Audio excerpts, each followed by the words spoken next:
Tiger 80066 6H mấy 20 phép nha anh em, cảm E65 2020 21 phép.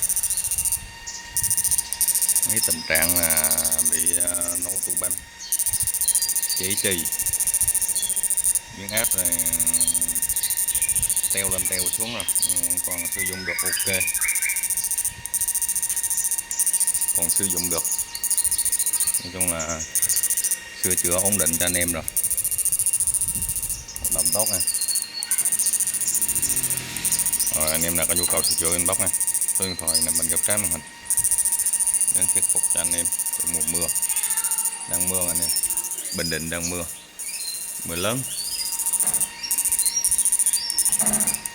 Năm nay tới giờ cũng chưa thấy lục lọi gì hết, cá mắm thì cũng cạn kiệt rồi. Rồi, mình kết thúc video cho anh em nha.